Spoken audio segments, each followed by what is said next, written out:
Aujourd'hui, on vit une situation qui est suffisamment exceptionnelle pour que je fasse des choses moi-même exceptionnelles, à savoir que j'avance cette vidéo d'un jour, du dimanche au samedi, pour que plus de gens aient le temps de la voir avant les élections. Il est évident que je vais vous appeler à voter Front Populaire, et c'est ce qui aura décidé du sujet d'aujourd'hui. On va aussi expliquer un peu pourquoi il faut absolument aller voter Front Populaire et pas seulement faire barrage aux 10 extrêmes, mais vraiment s'engager pour un programme d'union des gauches. J'ai envie de commencer cette vidéo en vous lisant la fin des mots d'introduction que nous avons lus avec mon collègue et ami Clément Dessy à l'Université libre de Bruxelles la semaine dernière, et où, et ça c'était vraiment mon fait, j'ai appelé à voter Front Populaire pour des raisons qui sont en fait celles de la science et de l'éthique de la science. Je vais vous lire ce passage. Alors avant, évidemment, je dis des choses sur le gaze, donc je vais couper ça, vous n'en avez pas besoin. La mode que semble connaître le concept gaze est une chance autant qu'un piège. Elle nous fait bien sûr honneur, elle nous oblige aussi à élargir autant que possible le champ d'application du concept comme le public auquel nous nous adressons et qui nous semble dépasser le champ académique. Elle nous invite aussi à garder toujours à l'esprit la science, l'exigence de son idéal autant que la collégialité qui fonde ses pratiques et qui garantit que se réalise jour après jour et par la volonté collective, comme une république des lettres, la communauté scientifique. Nous sommes particulièrement heureux d'accueillir des chercheurs et des chercheuses établis qui prêtent leur concours et leur crédit à une recherche qui innove et qui s'invente, et des chercheurs et des chercheuses jeunes, parfois encore en formation, dont nous espérons accompagner les travaux et la formation de l'esprit scientifique. Vous reconnaîtrez autant Renan que Bachelard. Je suis aussi, en ces temps inquiets, particulièrement attentive à la situation française et aux dangers qui visent aussi la communauté scientifique et l'enseignement à tous les niveaux des formations, autant les personnels que les étudiants, qu'ils soient ou non issus des minorités, et pour le dire en un mot, les intellectuels et la liberté fondamentale pour toute la science et pour toute la recherche. Aux Français et aux Françaises, je voudrais rappeler que nous sommes toutes concernées, et que le barrage porte cette fois un nom aussi historique et collectif, Front Populaire. Et je finissais de mon côté. C'est un joli nom que celui de Gaze. Je vous remercie déjà de vos travaux, de votre intérêt et de votre participation à ce colloque, dont nous espérons qu'il sera un prélude à bien d'autres, ainsi qu'un encouragement général pour la science et pour le progrès. Et on notera évidemment à quel point je suis une 19e aussi jusqu'au progrès.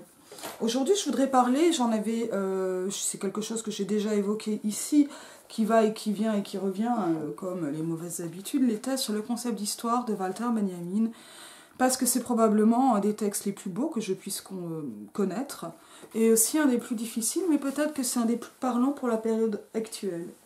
Benjamin, je l'ai évoqué à bien des reprises, c'est ce philosophe,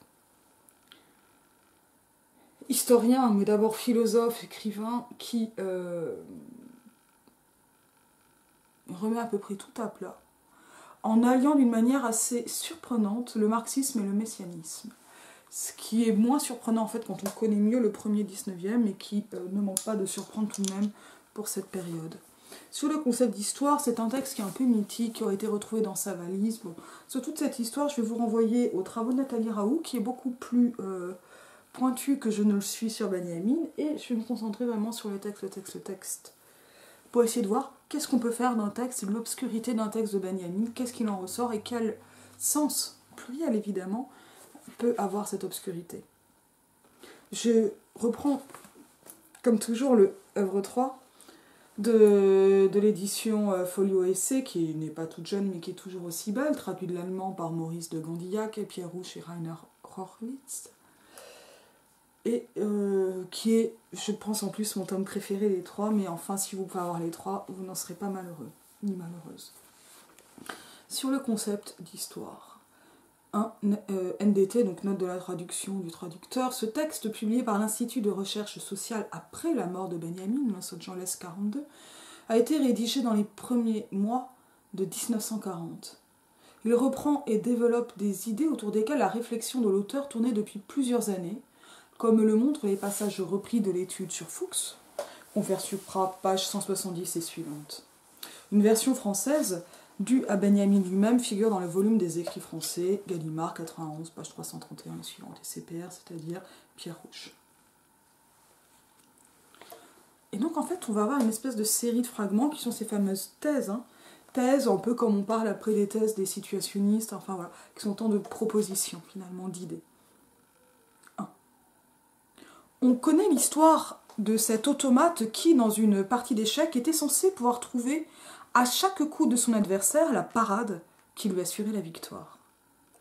Une marionnette en costume turc, narguilé à la bouche, était assise devant une grande table sur laquelle l'échiquier était installé.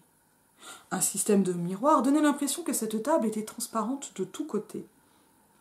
En vérité, elle dissimulait un nain bossu, maître dans l'art des échecs, qui actionnait par des fils la main de la marionnette. On peut se représenter en philosophie l'équivalent d'un tel appareil. La marionnette, appelée matérialisme historique, est conçue pour gagner à tout coup. Elle peut tardivement se mesurer à n'importe quel adversaire si elle prend à son service la théologie, dont on sait qu'elle est aujourd'hui petite et laide et qu'elle est, de toute manière, priée de ne pas se faire voir.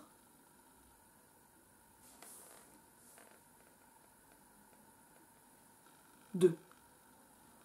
L'un des traits les plus remarquables de la nature humaine est, à côté de tant d'égoïsme individuel, l'absence générale d'envie que chaque présent porte à son avenir.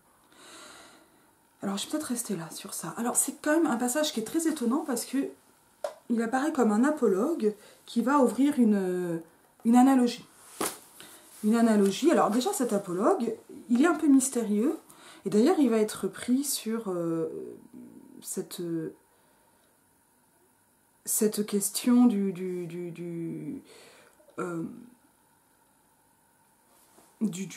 turc, alors je ne sais plus quel est le mot exact, mais c'est en fait le nom de la plateforme des mini-jobs d'Amazon, des jobs à quelques centimes, de mini-travaux automatiques, ce qui est très très étonnant comme déplacement, et je ne sais pas si c'est via Benjamin que s'est fait ce déplacement.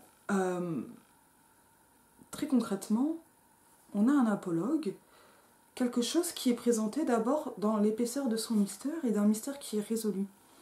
À savoir, et Benjamin n'en fait pas d'énormes cas, mais cette espèce de récit itératif, cette anecdote d'une marionnette qui gagne aux échecs. Cette marionnette, elle entre dans un système littéraire et crypté et qui est particulièrement riche, enfin, culturellement, qui est celui en fait des poupées automatiques, des poupées automates, des automates du XVIIIe siècle. Et c'est à peu près voilà, cette histoire-là qui remonte, qui va devenir plutôt celui des robots au XXe, etc. C'est tout l'imaginaire des artefacts, et que l'on retrouve de façon extrêmement forte avec les androïdes chez Philippe K. Dick, par exemple. C'est présenté d'une manière qui est commune, on connaît. Avec un on qui est finalement assez inclusif dans aussi cette manière de ne pas trop s'inclure. C'est, voilà, on connaît. Et donc, on rappelle ce qui est connu, ce qui permet d'inclure par le partage d'un savoir. L'histoire de cet automate qui, bon, et la relative, va permettre l'attribution dans une partie d'échecs était censé pouvoir. Voilà. Là, on voit avec le censé, le prétendu est déjà redonné. Et en fait, cette anecdote, qui est déjà pas mal, avec un espèce de coup d'effet médiatique, c'est celle donc d'un automate capable de gagner. C'est en fait tout ce qu'on va trouver autour de l'emballement sur l'intelligence artificielle actuelle, cache en fait quelque chose qui est un petit humain, caché par des systèmes d'illusion, qui lui-même gagne. Gagne en se faisant passer pour à la fois plus grand et plus artificiel, pour un automate. Donc l'automate cache une humanité, ce qui est exactement ce qui se passe dans le marché turc dit turc, en référence à ces automates. Je ne sais plus quel est le mot de ça d'Amazon. Et on passe de on connaît à on peut se représenter, qui est vraiment l'expression d'une hypothèse. On peut se représenter en philosophie, donc on va changer de domaine, on passe d'une anecdote historique, avec cette espèce de nain bossu, maître dans l'art des échecs, capable de gagner. Ce qui en fait déjà, moi je trouve assez exceptionnel comme image, mais qui, cette exceptionnalité, va quand même expliquer quelque chose d'autre. Et finalement, ce que propose Benjamin ici, c'est de trouver une leçon finalement à cet apologue, mais une leçon qui n'est évidemment pas immédiate, puisqu'elle va passer par une analogie qu'il faut expliquer et qui est elle-même proposée avec une certaine prudence, on peut appeler. Cette analogie, c'est celle du matérialisme historique et de la théologie. Et c'est là où ça va commencer à devenir très complexe, parce qu'on va avoir quelque chose qui est aussi très renanien. Mais Benjamin n'aimait pas spécialement Renan, mais il n'a pas besoin de Renan, en fait. Marx non plus n'aime pas Renan, mais Marx de toute façon a poursuivi les jeunes hegéliens, et finalement Renan n'est qu'un jeune hegélien à la française. Ce qui se passe ici, c'est donc finalement l'analogie, ça va être celle de l'alliance entre le matérialisme historique qui est le plus visible, globalement l'historiographie marxiste, avec un petit nain bossu caché à l'intérieur qui s'appellera théologie. Théologie, c'est-à-dire globalement science de Dieu, qui est donc à l'intérieur de l'automate. Donc on a une grosse machine, et dans la machine quelque chose d'autre, qui va inclure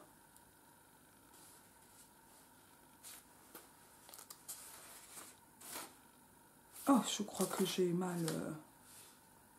Non, c'est bon. Cette théologie, elle va être au service du matérialisme historique, ce qu'elle n'est pas du tout censé être, si on prend une théologie en sens transcendantal. Hein. Et elle va passer donc de cette espèce d'escamotage pour permettre au matérialisme historique de gagner. Ce qui est un genre de coup de force par l'image, par l'analogie, par l'apologue, sur l'idée de la religion comme un opium du peuple. Et ça nous permet encore de faire toute autre chose. 2.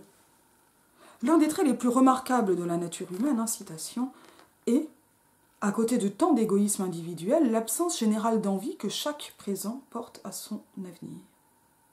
Cette réflexion de Lotze conduit à penser que notre image du bonheur est tout entière colorée par le temps dans lequel il nous a été imparti de vivre. Ça, c'est ce que on peut appeler les régimes d'historicité avec François Hartog. Il ne peut y avoir de bonheur susceptible d'éveiller notre envie que dans l'atmosphère que nous avons respirée, avec des hommes à qui nous aurions pu parler, des femmes qui auraient pu se donner à nous. Et ça, il y a toujours une espèce de misogynie un peu lambda, toujours un peu sensuelle, mais qu'on va quand même trouver chez Benjamin, des femmes qui sont quand même globalement ramenées à la maternité ou à la sensualité. C'est dur d'être une femme en dehors de ça chez Benjamin aussi. Se donner à nous, voilà. Autrement dit, l'image du bonheur est inséparable de celle de la rédemption. Alors, là, c'est pas forcément clair, on va le reprendre. Il en va de même de l'image du passé. Donc, l'un des traits, donc, citation de Lotze, microcosme, idée sur une idée de la nature et sur une histoire de l'humanité, esquisse d'une anthropologie, tome 3, Leipzig, 1864. Je vous ai traduit le titre.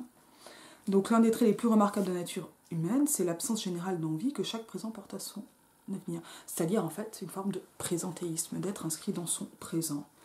Cette réflexion, donc de l'autre, ceux que je ne connais pas, conduit à penser que notre image du bonheur est colorée par le temps dans lequel nous est imparti de vivre, c'est-à-dire que l'on va voir notre présent avec les yeux du présent. Ce qui paraît être une tautologie, mais comme toujours, Benjamin part d'une évidence pour montrer qu'elle n'en est pas une, et ce qu'elle va contenir en elle d'irréductible. Et on va noter coloré, c'est en termes de visualité, ce que j'ai un peu accentué moi par les métaphores que je reprends dans mon commentaire. Il ne peut y avoir de bonheur susceptible d'éveiller notre envie que dans l'atmosphère que nous avons respirée. Il ne peut y avoir de bonheur susceptible de notre envie que dans l'atmosphère que nous avons respirée. En fait, l'herbe n'est pas plus verte chez le voisin ou dans l'avenir, on est d'abord ancré. L'image du bonheur est inséparable de celle de la rédemption, et là j'ai un peu du mal à voir le lien en fait entre le bonheur et la rédemption, là tout de suite.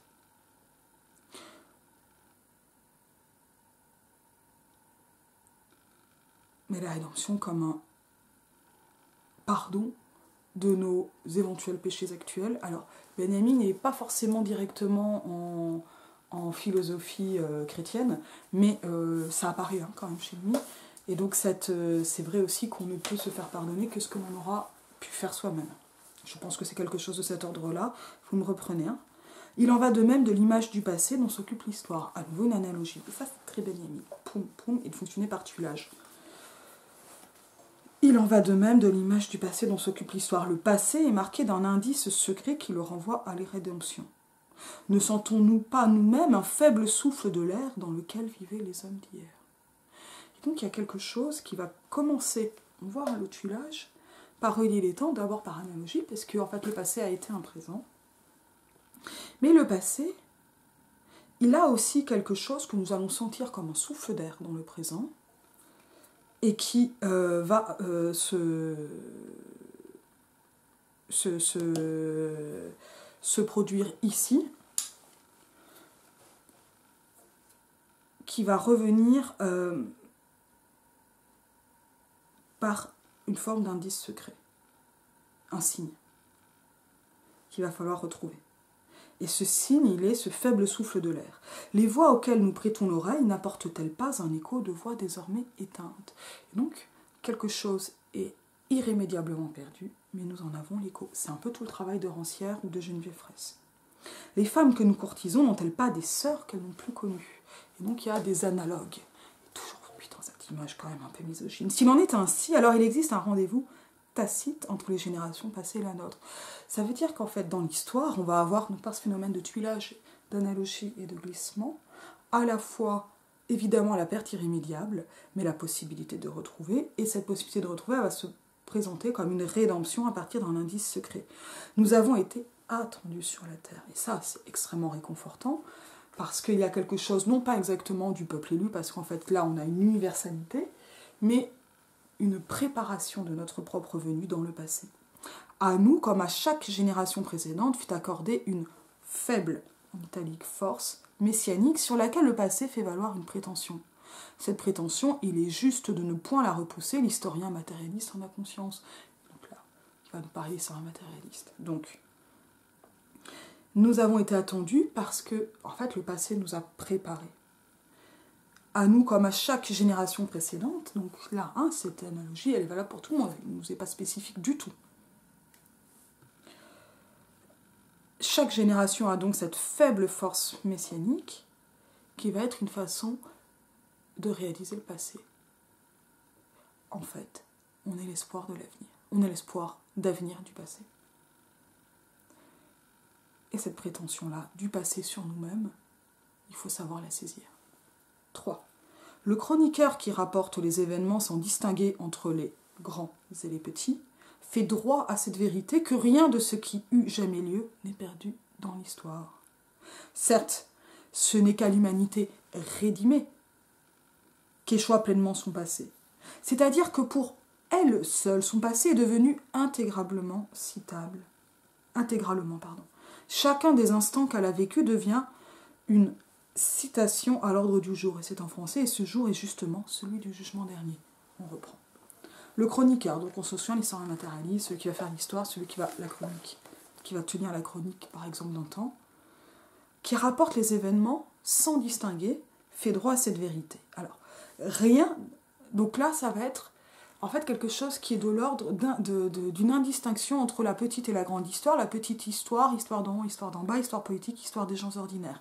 C'est beaucoup plus courant aujourd'hui qu'en 1940, parce qu'en fait, on vient notamment de Benjamin, pas uniquement de Benjamin, on vient aussi de l'école des Annales, par exemple, mais on vient aussi de ça et du matérialisme historique. Donc, il y a une vérité qui est que rien de ce qui eut jamais lieu n'est perdu pour l'histoire. C'est-à-dire que quoi qu'il soit arrivé, on peut en faire quelque chose dans l'histoire.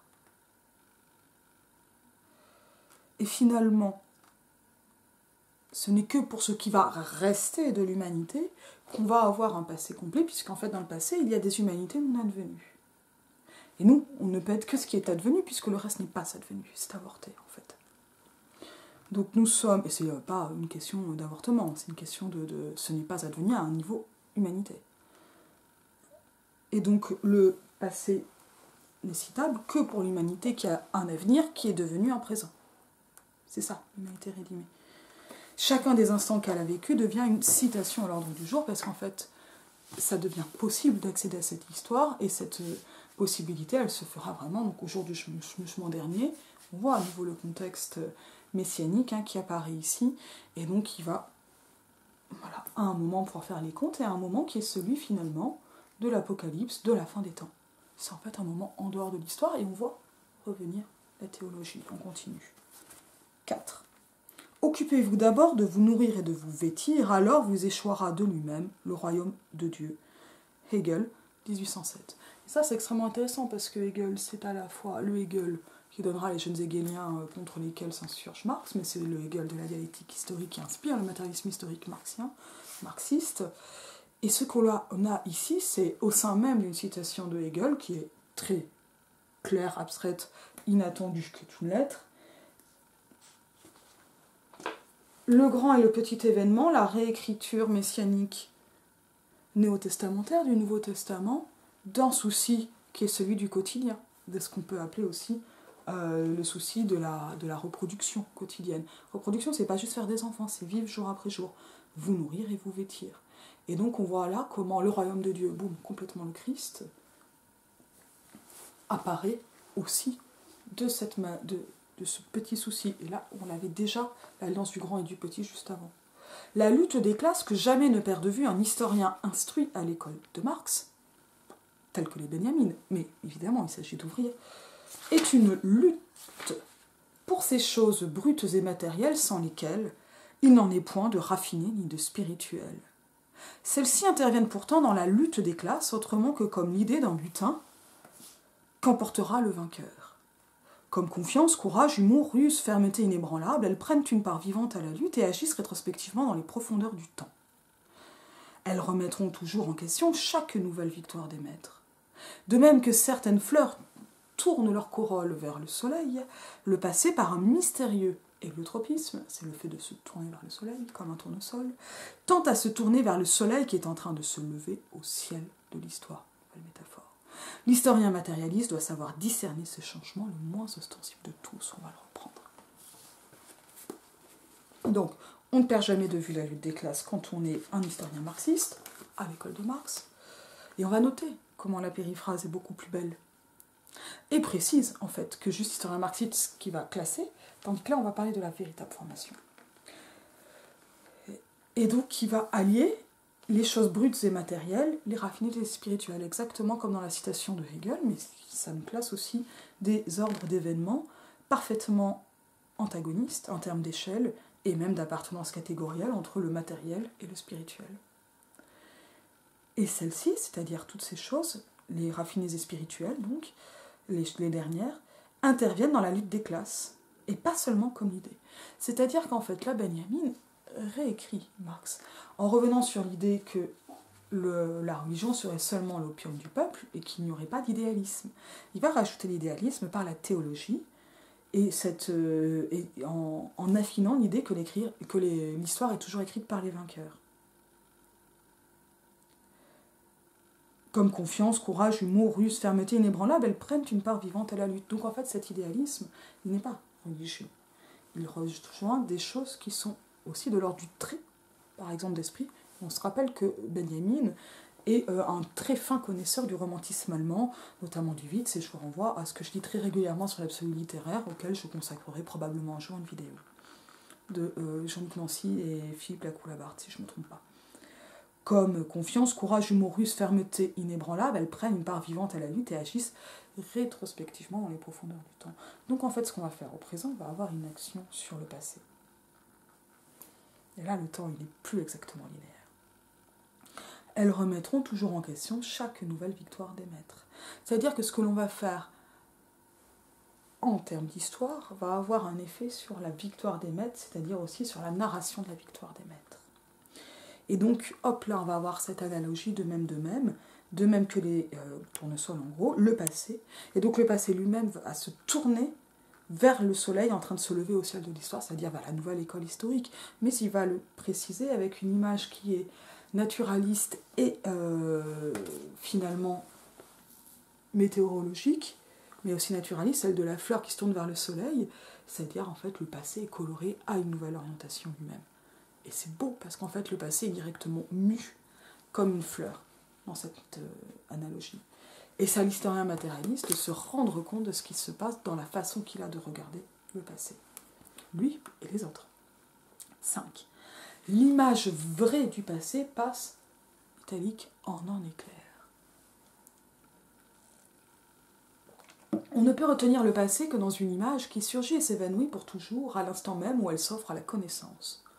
La vérité n'a pas de jambes pour s'enfuir devant nous. Ce mot de Gottfried Keller désigne dans la conception historiciste de l'histoire l'endroit exact où le matérialisme historique enfonce son coin.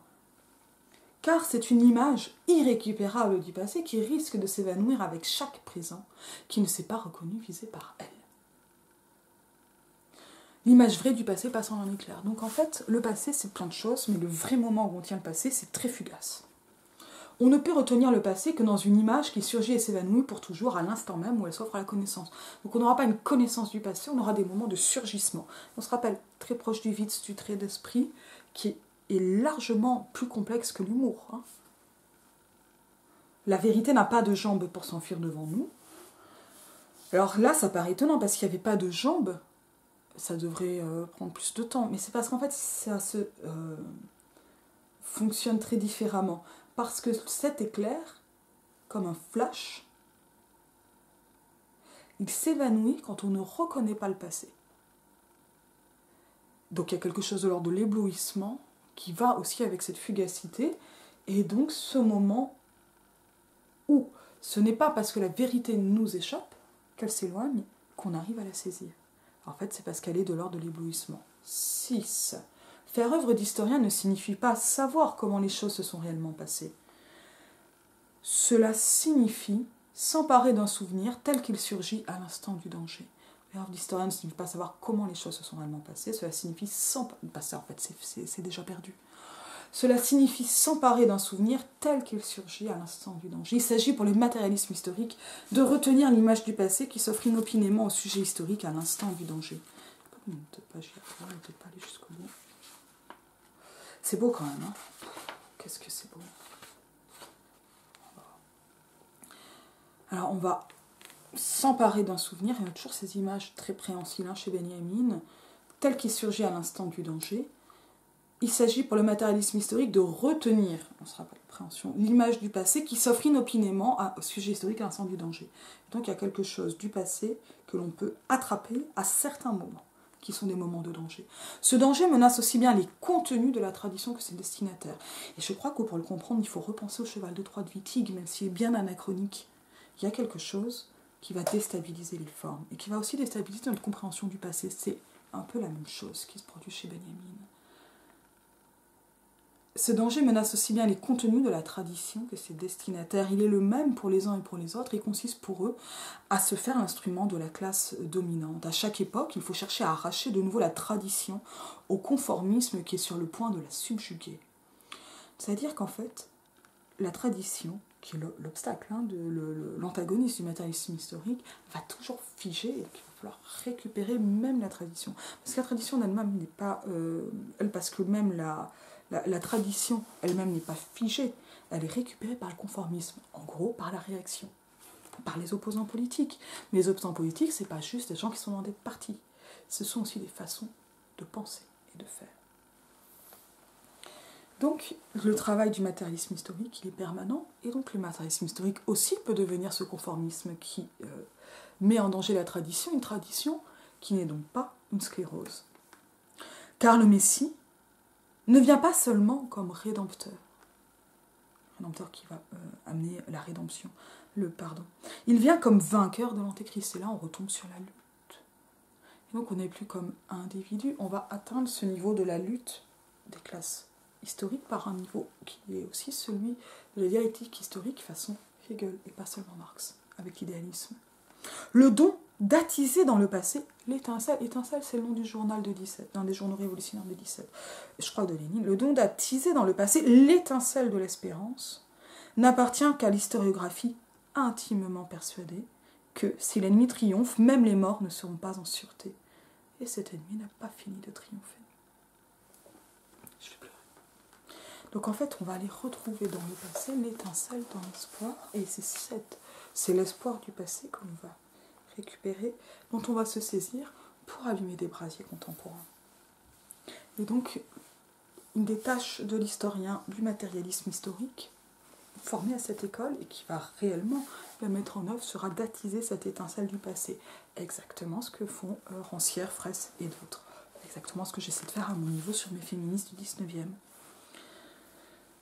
Et donc ça va être mu par cette conviction intime et profonde que si l'ennemi triomphe, l'ennemi il est large, même les morts ne seront pas en sûreté, puisqu'on va aller jusqu'à réécrire le passé, et que le passé lui-même sera à nouveau perdu. 7. Pensez aux ténèbres et au grand froid dans cette vallée où règne la désolation. Brecht, l'opéra de Katsuo, et ce sont les derniers vers de la pièce. C'est effrayant. À l'historien qui veut revivre une époque, Fustel de Coulanges recommande d'oublier tout ce qu'il sait du cours ultérieur de l'histoire. Il faut oublier tout l'avenir du passé. On ne saurait mieux décrire la méthode avec laquelle le matérialisme historique a rompu. C'est la méthode de l'empathie. Elle naît de la paresse du cœur de l'assédia, ou Akélia, qui désespère de saisir la véritable image historique dans son surgissement fugitif. Les théologiens du Moyen-Âge considéraient l'Akélia comme la source de la tristesse. Flaubert, qui l'a connue, écrit « Peu de gens devineront combien il a fallu être triste pour entreprendre de ressusciter Carthage. » La nature de cette tristesse se dessine plus clairement lorsqu'on se demande à qui précisément l'historiciste s'identifie par empathie. On devra inévitablement répondre aux vainqueurs. Or, ceux qui règnent à un moment donné sont les héritiers de tous les vainqueurs du passé. L'identification aux vainqueurs bénéficie donc toujours au maître du moment. Pour l'historien matérialiste, c'est assez dire. Alors voilà, on ne va pas réussir à s'identifier aux vaincus, on va aller chercher les vainqueurs. Et donc on va avoir malgré tout une espèce de tristesse qui va nous amener à cette empathie. C'est cette empathie avec laquelle il va falloir rompre. Et donc là, Benjamin nous propose autre chose. Et ça, c'est vrai en 19e, qu'il y a une forte méthode de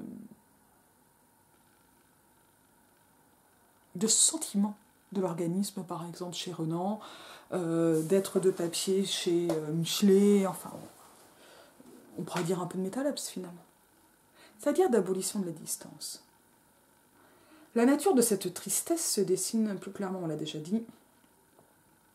Tous ceux qui à ce jour ont obtenu la victoire participent à ce cortège triomphal où les maîtres d'aujourd'hui marchent sur les corps de ceux qui... où les maîtres d'autres d'aujourd'hui marchent sur les corps de ceux qui aujourd'hui gisent à terre. Le butin, selon l'usage de toujours, est porté dans le cortège. Là, on a un cortège à la romaine. Hein. Ceux-ci trouveront dans l'historien matérialiste un spectateur réservé. Car tout ce qu'il aperçoit en fait de bien culturel révèle une origine à laquelle il ne peut songer sans effroi. De tels biens doivent leur existence non seulement à l'effort des grands génies qui les ont créés, les individus, les histoires individuelles autobiographiques, l'histoire littéraire, mais aussi au servage anonyme de leurs contemporains. C'est étonnant qu'ils soient si peu féministes. Car il n'est pas de témoignage de culture qui ne soit en même temps un témoignage de barbarie. Cette barbarie inhérente aux biens culturels affecte également le processus par lequel ils ont été transmis de main en main. C'est pourquoi l'historien matérialiste s'écarte autant que possible de ce mouvement de transmission. Il se donne pour tâche de brosser l'histoire à rebrousse-poil. Donc en fait, l'histoire, c'est ce cortège des vainqueurs, au mépris des vaincus, et donc ils auront arraché pour les récupérer les butins, les trésors même de ces vaincus, pour, voilà, s'en faire un honneur, comme lors de la parade triomphale de retour de guerre à Rome.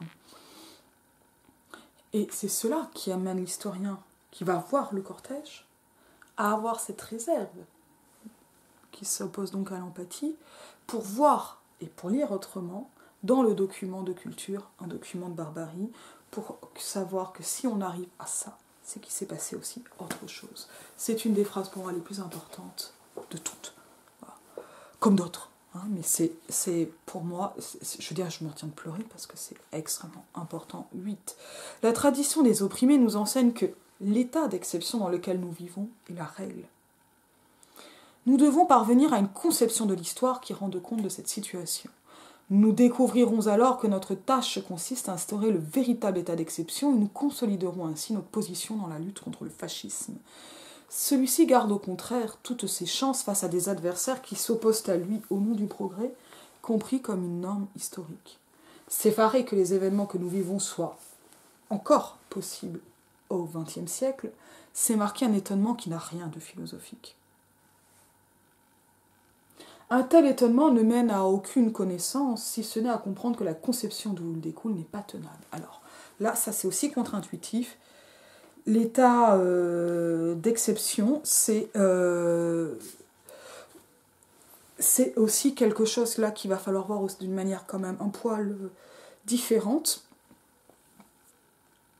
C'est-à-dire, alors moi je vais quand même là renvoyer à l'article de Delphi sur l'état d'exception.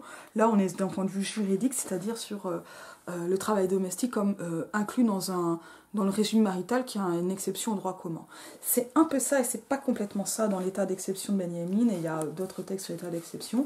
C'est aussi un peu cette crise de la masculinité qui est en fait la norme hein, au niveau de l'ordre des sexes. C'est-à-dire aussi que l'impression, c'est ce qu'on va dire aujourd'hui sur le fascisme comme état d'exception ou état de crise de la démocratie ou du capitalisme. Je préfère la version capitaliste que démocratique. Ça permet notamment de renverser la perspective et de mieux comprendre ce dont il s'agit.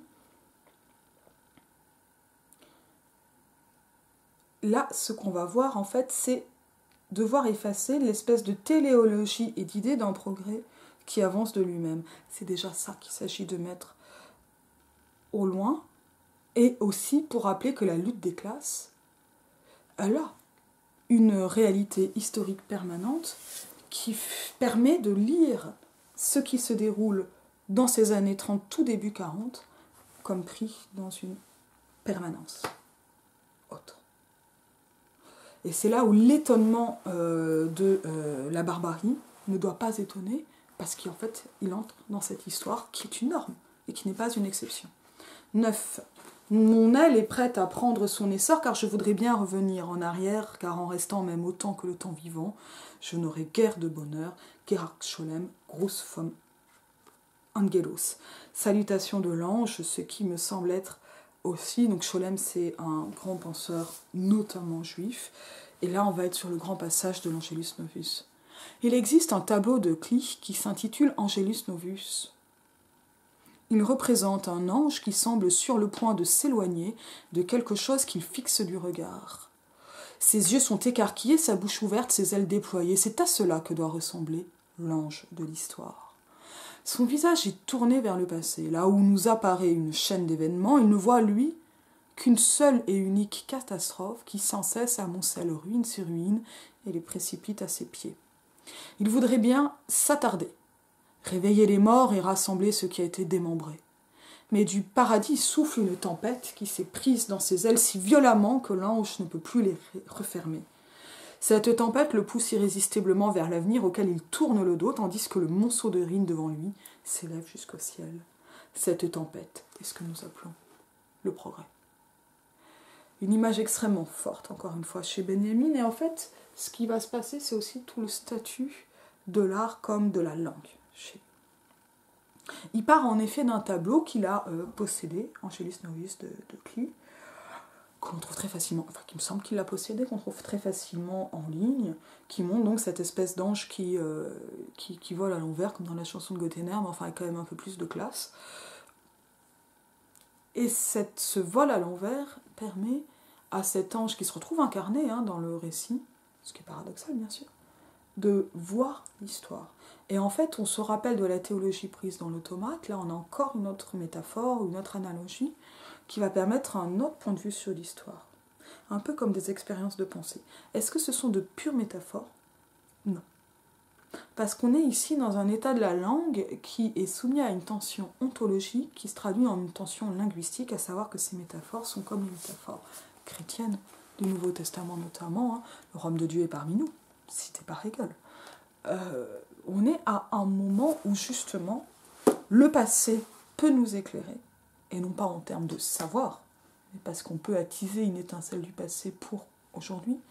Et donc il y a des fils qui peuvent être tirés, et ces fils existentiels, ils vont se retrouver justement dans cette force des métaphores. Non pas que c'est performatif, parce que ça serait performatif, ce serait fait. mais parce qu'ils vont contenir ces différents niveaux de réalité et de langue. 10. Les objets que la règle claustrale assignait à la méditation des moines visaient à leur... Ah oui, et donc ce qui va se voir, en fait, ce que voit l'ange de l'histoire et que ne voit pas le reste, c'est donc la catastrophe permanente, c'est-à-dire le cortège des vainqueurs qui s'amoncelle sur ces ruines des vaincus. 10. Ces objets que la règle claustrale, donc de la claustration, assignait à la méditation des moines visaient à leur enseigner le mépris du monde et de ses pompes, de ses vanités, quoi, pas de ses chaussures. Les réflexions que nous développons ici servent une fin analogue. À l'heure où gisent à terre les politiciens en qui les adversaires du fascisme avaient mis leur espoir, à l'heure où ils aggravent encore leur défaite en trahissant leur propre cause, nous voudrions libérer l'enfant du siècle des filets dans lesquels ils l'ont entortillé. Le point de départ est que la foi aveugle de ces politiciens dans le progrès, leur confiance dans le soutien massif de la base et finalement leur adaptation servile à un appareil politique incontrôlable n'étaient que trois aspects d'une même réalité. Nous voudrions suggérer combien il coûte à notre pensée habituelle d'adhérer à une vision de l'histoire qui évite toute complicité avec celle à laquelle ces politiciens continuent de s'accrocher. Alors, on va reprendre un peu la fin. Le point de départ est que la foi aveugle de ces politiciens dans le progrès, donc le soutien massif de la base, là c'est toute cette idée de ça va aller mieux. C'est cette espèce d'optimisme béat qui ne permet pas de s'armer, mais qui désarme au contraire. Je pense que là, on est en train de se dire que non, ça va pas mieux, en fait. Mais nous, on doit lutter contre autre chose, qui est l'idée que la catastrophe est inévitable. Nous voudrions suggérer combien il coûte à notre pensée habituelle d'adhérer à une vision de l'histoire qui évite toute complicité avec celle à laquelle ces politiciens continuent de s'accrocher. En fait, c'est très dur de sortir de ces visions-là, et du catastrophisme et du progrès, pour aller vers cette histoire matérialiste. On va vers le 11. Le conformisme, dès l'origine inhérent à la social-démocratie, n'affecte pas seulement sa tactique politique, mais aussi ses vues économiques. C'est là une des causes de son effondrement ultérieur. Rien n'a plus corrompu le mouvement ouvrier allemand que la conviction de nager dans le sens du courant. C'est exactement ce qu'on vient de dire. À ce courant qu'il croyait suivre, la pente était selon lui donnée par le développement de la technique. Progrès technique, progrès humain, ça ne va pas ensemble. De là, il n'y avait qu'un pas à franchir pour s'imaginer que le travail industriel, qui s'inscrit à ses yeux dans le cours du progrès technique, représente un acte politique. Il n'y avait qu'un pas à franchir pour s'imaginer que le travail industriel, qui s'inscrit à ses yeux dans le cours du progrès technique, représente un acte politique. Donc en ce sens-là, par exemple, mettre en place une machine serait une amélioration du sort commun. Chez les ouvriers allemands, la vieille éthique protestante du travail est réapparue sous une forme sécularisée. Je vous renvoie à Max Weber. Le programme de Gotha porte déjà les traces de cette confusion. Il définit le travail comme la source de toute richesse et de toute culture. C'est ce qu'on va trouver chez du Ruffin, par exemple, et d'autres. À quoi Marx, animé d'un sombre pressentiment, objectait que celui qui ne possède d'autre bien que sa force de travail est nécessairement l'esclave des autres hommes qui se sont érigés en propriétaires. Ça, c'est dans les Handglossen zum Programm der Deutschen Arbeiterpartei. J'ai perdu un peu en allemand. Ce qui n'empêche pas la confusion de se répandre de plus en plus, et Joseph Titsken d'annoncer bientôt le travail et le messie des temps modernes. Dans l'amélioration du travail réside la richesse qui peut maintenant accomplir ce qu'aucun rédempteur n'a accompli jusqu'à présent. En fait, ce que nous montre Benjamin, c'est qu'on a remplacé une idole théologique par une autre, le travail. Cette conception du travail, caractéristique d'un marxisme vulgaire, mal compris, ne prend guère la peine de se demander en quoi les biens produits profitent aux travailleurs eux-mêmes, tant qu'ils ne peuvent en disposer. Elle n'envisage que les progrès de la maîtrise sur la nature, et on a presque de l'écoféminisme ou de l'écologie ici, non les régressions de la société. On l'a désancré, on le regarde en lui-même.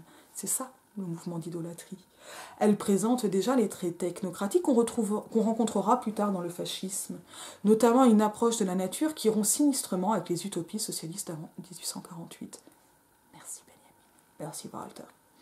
Tel qu'on le conçoit à présent, le travail vise à l'exploitation de la nature, exploitation que l'on oppose avec une naïve satisfaction à celle du prolétariat. Et ça, c'est extrêmement fort, ça je m'en souvenais pas du tout. Rappelez-vous les tableaux soviétiques qui vont vous montrer, pas uniquement, mais qui vont être une glorification du travail et de l'usine, notamment parce qu'on va avoir des usines avec énormément de fumée. C'est de ça qu'il parle. Mais d'une manière qui est... moi je vous donne les petits symboles qui permettent de comprendre. Comparé à cette conception positiviste, les fantastiques imaginations d'un Fourier qui ont fourni tant matière à tant de railleries, révèlent un surprenant bon sens. Si le travail social était bien ordonné, selon Fourier, on verrait 4 lunes éclairer la nuit terrestre, les glaces se retirer des pôles, l'eau de mer s'adoucir, les bêtes fauves se mettre au service de l'homme. Ça, c'est un peu les idées de l'harmonie universelle. Hein. Tout cela illustre une forme de travail qui, loin d'exploiter la nature, est en mesure de l'accoucher des créations virtuelles qui sommeillent en son sein. Et donc c'est un accompagnement de la nature. C'est exactement ce que programme l'écologie actuelle. Votez Front Populaire. Et je ne dis pas que le Front Populaire, c'est le programme de Benjamin. Benjamin va tellement plus loin. Allons vers la marche minimale. À l'idée corrompue du travail correspond l'idée complémentaire d'une nature qui, selon la formule de Disken, est offerte gratis. C'est-à-dire, en fait, quand on comprend mal le travail, on comprend mal aussi la nature et on la voit juste comme une source de choses à exploiter. 12. Nous avons besoin de l'histoire, mais nous en avons besoin autrement que le flâneur raffiné du jardin des savoirs. Nietzsche, de l'utilité et des inconvénients de l'histoire pour la vie. C'est dans les considérations inactuelles. Le sujet de la connaissance historique est la classe combattante, la classe opprimée elle-même. Elle apparaît chez Marx comme la dernière classe, asservie, la classe vengeresse qui, au nom de générations de vaincus, mène à son terme l'œuvre de libération. Cette conscience qui se ralluma brièvement dans le spartakisme fut toujours scandaleuse aux yeux de la social-démocratie. En l'espace de 3 décennies, elle parvint presque à effacer le nom d'un Blanqui, dont les accents d'airain avaient ébranlé le XIXe siècle. Elle se complut à attribuer à la classe ouvrière le rôle de rédemptrice des générations futures. Ce faisant, elle énerva ses meilleures forces, énerver, c'est-à-dire perdre ses nerfs. À cette école, la classe ouvrière désapprit tout ensemble la haine et l'esprit de sacrifice, car l'une et l'autre se nourrissent de l'image des ancêtres asservis, non de l'idéal d'une descendance affranchie. On va le reprendre. Donc le sujet de la connaissance historique est la classe combattante, la classe opprimée elle-même. C'est la dernière classe asservie, la classe vengeresse, qui va donc permettre la libération. Là, la question, c'est quel est le moteur de cette libération ? Et donc, cette conscience vengeresse, c'est celle qu'on a dans le spartakisme, mais qui n'apparaît pas de façon positive dans la social-démocratie, et on va même aller donc jusqu'à effacer, jusqu'à Blanqui et le 19e. C'est-à-dire qu'on va passer d'une image de la force ouvrière vers le futur, et non plus dans une vengeance du passé. Et ce faisant, on désarme. Et ça, c'est vrai. On enlève la colère, la haine et l'esprit de sacrifice. 13. C'est-à-dire, en fait, est-ce qu'on va réparer l'injustice ou est-ce qu'on prépare demain ? Et en fait, ça n'est pas contradictoire. Et on voit comment il passe de Fourier à Blanqui. Mais par contre, la question associée, c'est à quel moment on lutte ? Et comment on lutte ? 13. Tous les jours, notre cause devient plus claire et le peuple, tous les jours, plus intelligent.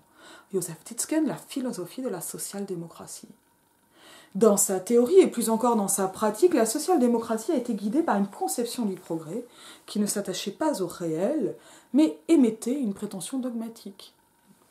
Je pense que c'est clair. Le progrès tel qu'il se peignait dans la cervelle des sociodémocrates était premièrement un progrès de l'humanité elle-même, non simplement de ses aptitudes et de ses connaissances. Il était deuxièmement un progrès illimité, correspondant au caractère indéfiniment perfectible de l'humanité. Et je pense que ça parle aussi des ressources de la nature, mais là, c'est pas précisé. Il était envisagé, troisièmement, comme essentiellement irrésistible. On ne pouvait pas l'interrompre, se poursuivant automatiquement selon une ligne droite ou une spirale, en général ascendante. Chacun de ces prédicats est contestable, chacun offre prise à la critique, mais comme celle-ci, si elle se veut rigoureuse, doit remonter au-delà de tous ces prédicats et s'orienter vers quelque chose qui leur est commun. L'idée d'un progrès de l'espèce humaine à travers l'histoire est inséparable de celle d'un mouvement dans le temps, homogène et vide. L'idée du progrès lui-même, quelle que soit la forme prise par ce progrès. La critique de cette dernière idée doit servir de fondement à la critique de l'idée de progrès en général. 14. L'origine et le but. Karl Kraus, Worte inversen. L'histoire est l'objet d'une construction dont le lieu n'est pas le temps homogène et vide, mais le temps saturé d'à présent. Ainsi, pour Robespierre, la Rome antique était un passé chargé d'à présent, qu'il arrachait au continuum de l'histoire, et donc qu'il faisait revivre. Et on le sait, il y a toute une esthétique Rome antique pendant la Révolution française, mais qui, en fait, est liée à cette conception de l'histoire, à cette historiographie. La Révolution française se comprenait comme une seconde Rome. Elle citait l'ancienne Rome exactement comme la mode cite un costume d'autrefois. La mode, c'est flairer l'actuel. Ça, c'est très fort chez Benjamin de voir des espèces de signes comme ça sur des choses qui ont l'air de jamais être visibles ou d'être frivoles ou insignifiantes. Alors que non. Et donc, le système de la mode de Barthes est infiniment moins fort que ce passage, par exemple. C'est dire, vu mon admiration pour Barthes. La mode, c'est flairer l'actuel si profondément qu'il se niche dans les fourrés de l'autrefois. Elle est le sceau du tigre dans le passé. Mais ceci a lieu dans une arène où commande la classe dominante, parce que la mode, elle est faite pour les dominants. Le même saut effectué sous le ciel libre de l'histoire et le saut dialectique, la révolution telle que la concevait Marx. Et en fait, le style, à ce niveau-là, si je reprends une conception du style un peu quotidienne façon Marielle Massé, peut être ainsi aussi une de ces formes de faire l'histoire, ou de refaire l'histoire. Je vous renvoie à Wittig et au cheval de Troie. 15. Les classes révolutionnaires, au moment de l'action, ont conscience de faire éclater le continuum de l'histoire. Ça, c'est le moment où voilà, on arrête. La grande révolution, c'est celle de 17, introduisit un nouveau calendrier. Le jour qui inaugure un calendrier nouveau fonctionne comme un accélérateur historique, parce que la conscience de ça permet d'aller plus vite. Et on le sait, c'est pour ça qu'il y a des spécialistes des révolutions et des spécialistes du 19e, par exemple. C'est tellement compliqué, les révolutions. Et c'est au fond le même jour qui revient sans cesse sous la forme des jours de fête, qui sont des jours de commémoration. Les calendriers ne mesurent donc pas le temps comme le font les horloges. Ils sont les monuments d'une conscience historique dont toute trace semble avoir disparu en Europe depuis 100 ans et qui transparaît encore dans un épisode de la Révolution de juillet. C'est au fond le même jour qui revient sans cesse sous la forme des jours de fête. On se rappelle l'exception que sont les jours de fête, un peu comme les jours de grève. Les calendriers ne mesurent pas le temps comme le font les horloges, ils sont les monuments. Un monument, monumentum. Exige monumentum, j'exige un monument. Pour avoir en fait, des souvenirs d'une conscience historique. Ça, c'est tout Pierre Nora qui a annoncé ici. Dont toute trace semble avoir disparu en Europe depuis 100 ans et qui transparaît encore dans un épisode de la Révolution de juillet. Au soir du premier jour de combat, on vit en plusieurs endroits de Paris, au même moment et sans concertation, des gens tirer sur les horloges. Un témoin oculaire, qui devait peut-être sa clairvoyance au hasard de la rime, écrivit alors « Qui le croirait ? On dit qu'irrité contre l'heure, de nouveau Josué, au pied de chaque tour, tirait sur les cadrans pour arrêter le jour. » Alors oui, et là, il va y avoir encore quelque chose qui est une histoire du temps, qui est une histoire donc de la temporalité, de la façon dont le capitalisme impose aussi un temps qui est normé. Et en fait, le moment révolutionnaire, c'est un moment qui interrompt, qui réoriente et qui réorganise la temporalité. 16. L'historien matérialiste ne saurait renoncer au concept d'un présent qui n'est point passage, mais arrêt et blocage du temps. Car un tel concept définit justement le présent dans lequel, pour sa part, il écrit l'histoire. L'historicisme compose l'image éternelle du passé. Le matérialisme historique dépeint l'expérience unique de la rencontre avec ce passé. L'historien matérialiste ne saurait renoncer au concept d'un présent qui n'est point un passage, qui serait par exemple entre le passé et le futur, mais un arrêt, un blocage du temps. Finalement, le temps, il est a posteriori, ou avec antériorité, je ne sais plus l'inverse de posteriori. Un tel concept définit justement le présent, dans lequel, pour sa part, il écrit l'histoire. D'où on écrit. L'historicisme compose l'image éternelle du passé, le matérialisme historique dépeint l'expérience unique de la rencontre avec ce passé. On fiche d'un côté, de l'autre, on retrouve. Il laisse d'autres se dépenser dans le bordel de l'historicisme. Historicisme avec la putain, il était une fois, parce qu'elle avalait avec tout le monde, c'est ça que ça veut dire. Encore des images quand même misogynes. Il reste maître de ses forces assez viriles pour faire éclater le continuum de l'histoire. Quelle déception à chaque fois chez Benjamin, ça. Donc il va y avoir une force qui va permettre de ne pas suivre, on va dire, la fête des plaisirs serviles à la Baudelaire. 17. L'historicisme trouve... Historicisme... J'arrive pas à le prononcer. Je crois que j'arrive à le prononcer, mais je n'arrive pas à le réaliser. Trouve son aboutissement légitime dans l'histoire universelle. Par sa méthode, l'historiographie matérialiste se distingue de ce type d'histoire plus nettement peut-être que de tout autre. L'histoire universelle n'a pas d'armature théorique. Elle procède par addition. Elle mobilise la masse des faits pour remplir le temps homogène et vide. On a des catégories, on remplit des temps. Renaissance, etc. L'historiographie matérialiste, au contraire, est fondée sur un principe constructif. La pensée n'est pas seulement faite du mouvement des idées, mais aussi de leur blocage. Lorsque la pensée s'immobilise soudain dans une constellation saturée de tensions, elle communique à cette dernière un choc qui la cristallise en monade, Leibniz. L'historien matérialiste ne s'approche d'un objet historique que lorsqu'il se présente à lui comme une monade, qu'au moment où les choses sont constituées. Dans cette structure, il reconnaît le signe d'un blocage messianique des événements. Autrement dit, le signe d'une chance révolutionnaire dans le combat pour le passé opprimé. C'est-à-dire un moment où on peut saisir quelque chose et faire advenir quelque chose du passé par le présent. Il saisit, ça c'est très épique, c'est le Kairos, cette chance pour arracher une époque déterminée. Au cours homogène de l'histoire, il arrache de même à une époque telle vie particulière, à l'œuvre d'une vie, tel ouvrage particulier. Parce que là, on va voir, pas seulement le signifiant, on va voir l'étincelle. Il réussit ainsi à recueillir et à conserver dans l'ouvrage particulier l'œuvre d'une vie, dans l'œuvre d'une vie l'époque, et dans l'époque le cours entier de l'histoire. Et en fait, par cet arrachement, par le fragment, va revenir la totalité. Il était extrêmement romantique. La métonymie pour aller vers le tout. Mais parce que ce fragment ne sera pas n'importe quel fragment, il sera un fragment qui est lui-même une totalité puisqu'il est une monade. Le fruit nourricier de la connaissance historique contient en son cœur le temps comme sa semence précieuse, mais une semence indiscernable au goût. On tombe sur des images naturalistes fécondantes, plutôt viriles, mais qui vont permettre aussi de voir la connaissance historique comme en soi et à aller discerner, mais c'est indiscernable au goût, il va falloir aller chercher autre chose. 18. Les misérables 50 millénaires de l'Homo sapiens, écrit un biologiste moderne, représentent relativement à l'histoire de la vie organique sur Terre quelque chose comme 2 secondes à la fin d'une journée de 24 heures. À cette échelle, toute l'histoire de l'humanité civilisée remplirait 1/5 de la dernière seconde, de la dernière heure. Là présent, qui, comme un modèle du temps messianique, résume en un formidable raccourci l'histoire de toute l'humanité, coïncide exactement avec la figure que constitue dans l'univers l'histoire de l'humanité. En fait, nous, ce qu'on cherche, c'est l'incroyable fragment, alors que l'humanité elle-même est un incroyable fragment de l'histoire de la vie. Appendice A. L'historicisme se contente d'établir un lien causal entre divers moments de l'histoire. Traditionnel, quoi.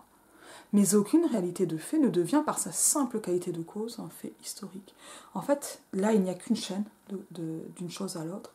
Il n'y a rien qui devient cause première. Et la cause première, c'est aussi ça qui va faire que la théologie va venir, parce que la cause première, normalement, c'est la définition de Dieu. Et là, on va avoir des causes premières au sein même de l'histoire, en fait, par un entrelacement. Elle devient-elle, à titre posthume, sous l'action d'événements qui peuvent être séparés d'elle par des millénaires.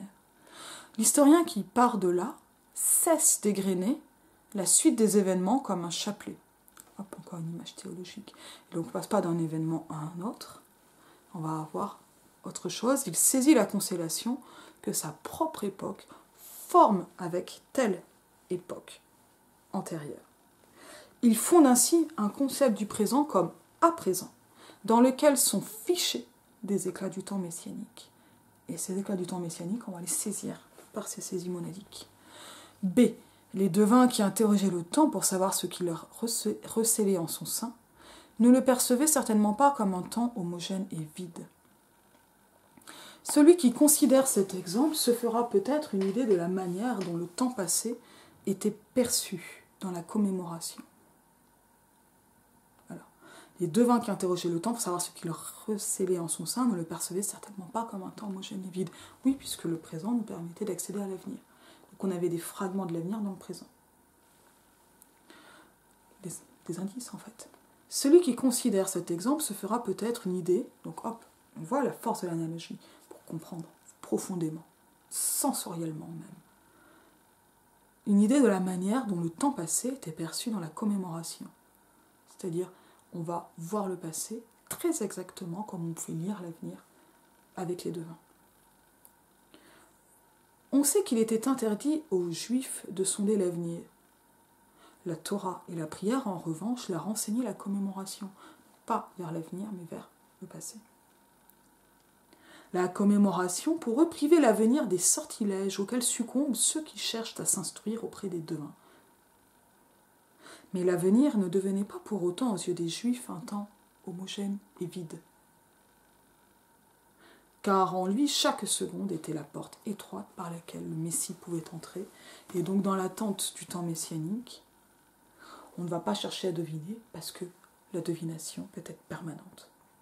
Je ne sais pas si tout cela aura été bien clair. C'est un texte qui pour moi est absolument fondateur, structurant, et qui aura en même temps été une immense claque, évidemment métaphysique, historiographique et littéraire aussi. Pour voir qu'il y a des moments qui sont des occasions historiques, mais que ces occasions historiques, on va aussi les saisir et s'en emparer. Et je vais réappeler à voter Front Populaire, en vous invitant à aussi toujours lire Benjamin et à toujours être à l'écoute de ces temps qui sont autant d'occasions messianiques dans notre chose. Je vous dis à bientôt.